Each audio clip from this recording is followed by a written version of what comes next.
All right. Tell me your names and your company. I'm Eric. This is Steven. We're the co-founders of Ash and Anvil. What is Ash and Anvil? Ash and Anvil is a clothing company for men 5'8" and under. Perfect. You're the first one so far that's been able to like just say that. Everyone else always does. Like it's like, oh, like, you know, like it's funny you say that, right? Like I was walking down the street. Like, it took me one sense. But I did look at the camera, not you. So do it again. What is Ash and Anvil? Ash and Anvil is a clothing company for men 5'8" and under.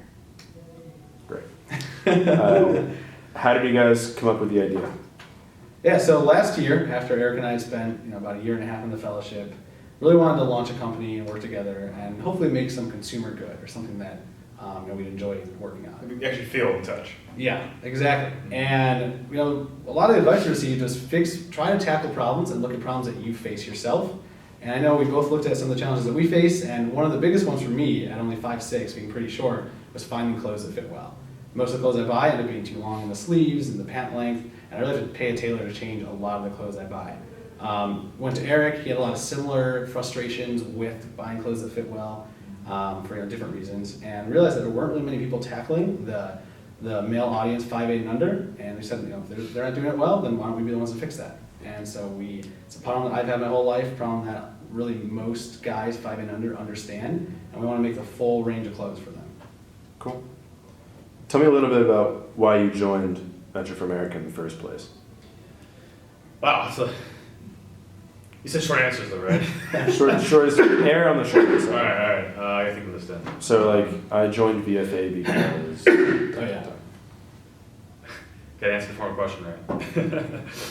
All right. I can tackle if you want. I'll do one.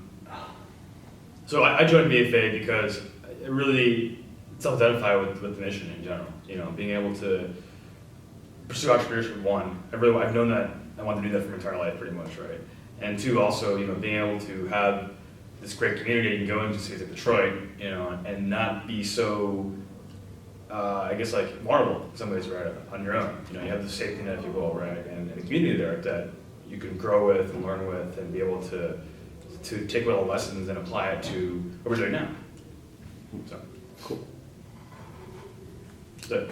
Yeah, that's great. Done easy. How has your journey as a VFA fellow prepared you for the accelerator? Yeah, that's a good one too. My time as a VFA fellow really helped prepare for now. I'd say for a couple of main reasons. Number one, me personally, ended up studying engineering in college and focusing a lot on the technical side, but my VFA fellowship exposed me to a wide range of everything a startup has to do. I was able to manage clients and look at sales and really focus on biz dev and something that hands-on experience in an area that didn't really have too much of a background in, but is now so core to our business. Additionally, I think a year and a half at an internet company, learning how to grow and work in that environment is helping us since we're launching an internet company of our own, right? We're focusing on clothes for men 5'8" and under, but we want to make an e-commerce platform. We're going to use a lot of the same stuff that the company that we both worked for and met at did to grow with our own company now. So there's really not too many ways we could have learned a lot of that strategy without having been a fellow, without having worked at Social Proof first. Can I do it too, or no? Is that cool? Yeah. Okay. I just to make sure, Yeah, go ahead. So the question was, experiences. So my experience, doing VFA for the last 2 years, exactly what Steven said, we've definitely grown a lot and had great exposure to startup life and working for startups and just being involved in that sort of environment, we're very high stress, high pressure, all the things, So we've seen a lot of good and a lot of bad, and we definitely could take away from that, what not to do with building companies, and also some good lessons too in terms of, when you actually grow a company, right? People-wise and strategy-wise and process-wise, especially in terms of communication, was definitely an issue for both companies I worked for. That's for sure. So. Great. Tell me a little bit about how you guys break up the work and how you work together and what your individual roles are on a day-to-day level. How do you frame it? Okay. I can tackle first. Eric and I met. I'm trying to think how to rephrase the question. Yeah, I couldn't figure that out. It could be something like, so day to day I focus on sales and biz dev. What that means is yada yada yada. Well, I think you also want to talk about like context for that too, right? Maybe like a minute stick, right? Work goals. Yeah. I mean, it's however you want to answer the question. Great. All right. So Eric and I think make a pretty unique pair, and it's cool that we were able to work together in the past so much. Started off our Venture for America placements at Social Proof. I focus on biz dev, client management, and sales. Eric focused on design and development with them. And then a year into the fellowship, we actually started a conference for high schoolers in the area, partnered up with Startup Effect, and launched our own side project as well. So for us, we had a chance to work together full time. We had a chance to work together on a side project. And I think we kind of had roles and learned how to really work together well in that sense. A lot of that's transferred over to today with Ash and Anvil. I'm generally focusing on a lot of the biz dev and on the communications and the messaging. Eric's been focused on a lot of the technical side and making sure that we have a good presence there. But I mean, two-person company launching things on our own, there's still a lot of overlap, and we're not too defined quite yet. That's pretty cool. Describe your co-founder in 3 words. Short. I should definitely be one of them. Let's see.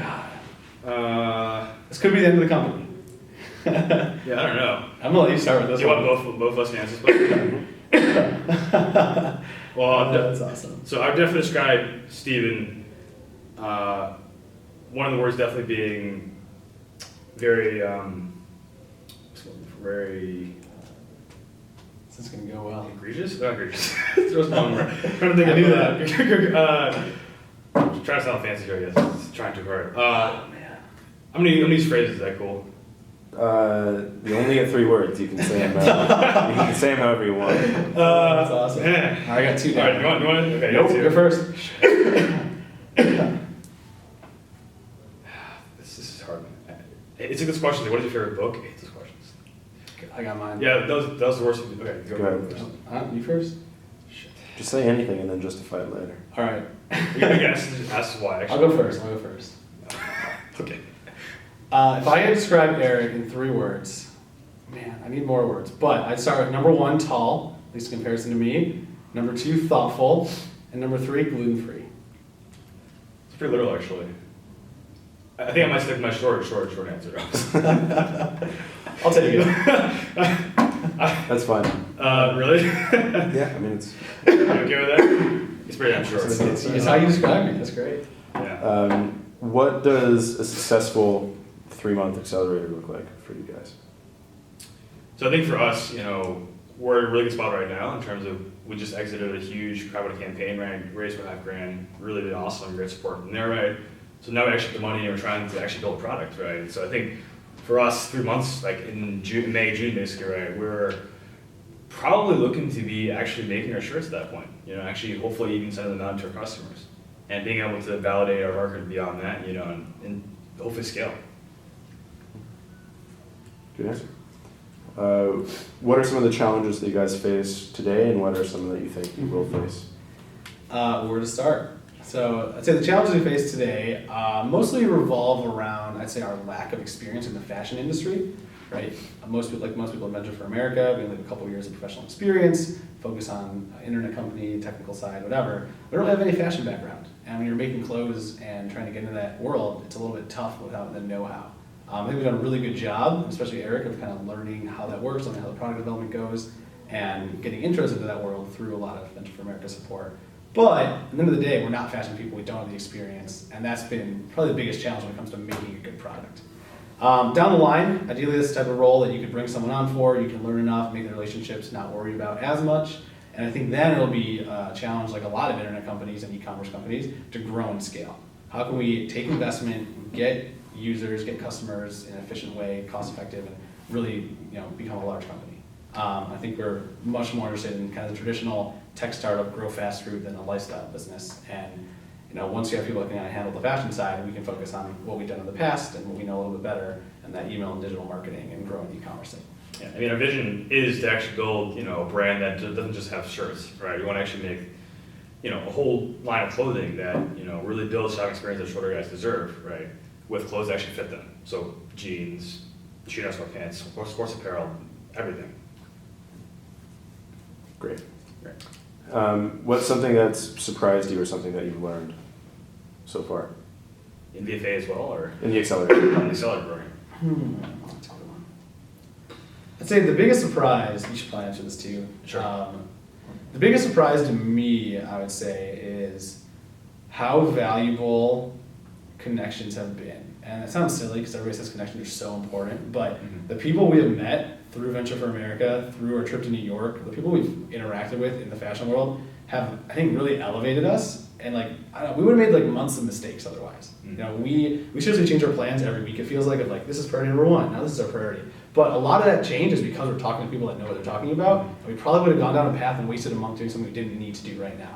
And so like talking to people that have the know-how and know to kind of help us like figure out what our next step should be each week and each month has been really helpful.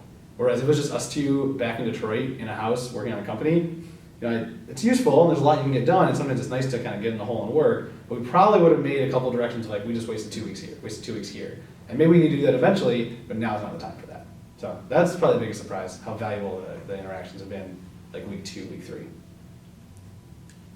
So I would say the biggest surprise definitely is the fact that we got this far. You know, it's, you know, like Steven said, we're you know, this is crazy, right? But you know, I think given this program and all the stuff we've been doing so far, like it's been amazing the support we've had, and we've been able to do a lot in so little time. And I think our ambitious goals are actually reasonable and can be met, which is great. Awesome. Good answers. Should we tell the Peter Manning story? No. Really? How do you guys like Philadelphia? Philly's cool.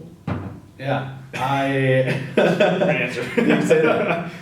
No, I feel like after living in Detroit, which I personally love Detroit, I think it's a great place, but after living in Detroit with like a terrible winter and moving to Philly where it's like much more active and vibrant, like it seems like a great balance between like stuff going on in a city that's functional and you can really do whatever you want and find your people, but also not too crazy and overwhelming.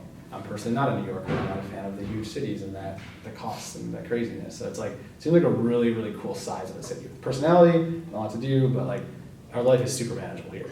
And maybe that's because VFA hooked us up, but I mean, so far so good, and yeah, it's been really, really good. Cool. And on top of that, I also add, Philly's been great because, to be honest, I think there's a lot more shorter guys here than Detroit. Yeah, there are. Like probably more than 1 in 4 actually. So I think it's good for us. That's awesome. Great. Shorter the better. What's it like to be your own bosses? Of who? Yourself. Oh, you take that one. What aspect, by the way? So like managing your own time, setting your own priorities, deadlines, like not having someone set headings and direction for you. So I would say my experience so far, and also VFA as well, actually, in terms of being like as my own boss or setting my priorities, actually it's kind of been kind of similar. Well, kind of the same, kind of not the same. I think with Stick and Social Proof, you know, my experience was I saw a lot of different things. You know, the company evolved as I was there, right? And my second company at iRoll as well was very different from the structure, you know. So I saw everything from, you know, very unstructured, trying to, you know, choose a direction to go and justify it later on, right? That sort of thing, right? All the way to very top down, and now of course we're doing everything on our own. So I totally lost my train of thought here. What's going with this? Pick up where you are, but just only talk about the accelerator. Okay. What's it like being your own boss? Okay, I think it's great. I think it's What's great? really. Start with the question, right? I don't know. All right. We do a cough break here, right? You good, man? Should be good. I think being our own bosses is great as experience. You know, we had a lot of that similar experiences at our last jobs, and now we get to put them in practice. And I think, you know, we're pretty organized, we work pretty well together, and so it hasn't been too much of a challenge for us to actually do things process-wise decently well. Of course, you know, we just started officially using task management software, so of course, always things to improve on, right? But you know, I think we're doing a great job so far. Yeah, I think to echo that, you know, we both, not talk too much about pre-accelerator, but before the accelerator, you know, Eric and I worked at companies that were pretty flexible and, you know, probably let us manage ourselves a lot more than companies should, or a lot of larger companies do. And so it feels like it's not too much of a change based on our experience, because we did have a lot of, you know, managing up and managing ourselves at our previous role anyways, and worked together so much. So hasn't been too much of an adjustment in a good way. What are the first round capital offices like? Is this a No, I just want, this is more for sound bites of, Yeah. Stay positive. All right. I love the skee ball machine. No, the first round capital offices are pretty cool. We're get a chance to work alongside everybody else in the program, and that's nice to be able to talk to each other and bounce ideas off each other. And it's always motivating to be around other smart people doing something like you're doing, right? So to get to work with so many entrepreneurs from both Wharton and the other programs in Philadelphia, but also in our own program, is really nice. It can be a little bit quiet. It's kind of strange how open it is with how few people there can be. Not really used to that, because even Detroit has a few more people in the startup community that are physically there. But ultimately, I think getting to work alongside other people starting companies is always a positive. You're not alone in a house doing it. You're with people that you can bounce ideas off of, and that it's kind of motivating to be around people that work on something. great. Anything you guys want me to ask you about, or you want to elaborate on, I or? didn't really talk about What do that. you think? We'll probably do one more, like a shorter one of these later on, Okay. and be like, so what have you gotten out of it? Like, Got it. tell me about how you've grown over the last 2 months. So this all sounds very personal angle-wise, right? Mostly, Yeah. like, the idea is that people that really care about the business side of things, Right. like, that's up to you guys. Like, we'll help as we can. This is to give people more of an inside look at who you are Right. and why you're doing what you're doing, not as much what specifically you're doing. Because if they are interested, they'll click on the link and go to your website, right? Yeah, that's right. I'd rather spend the time giving you guys FaceTime than you just explaining like why shirts for shorter guys is a big deal. Yeah. Gotcha. Any other questions other groups had you ask them that you might recommend for us? That's a fair question. Always a good question to ask. Cop out, but I don't think so. okay. No. I think Hometown had, or League Side, whatever, had one. I can't even remember what it was, so. Great. I think we're fine. You're not gonna ask us like what our dream job was growing up. Did you have one?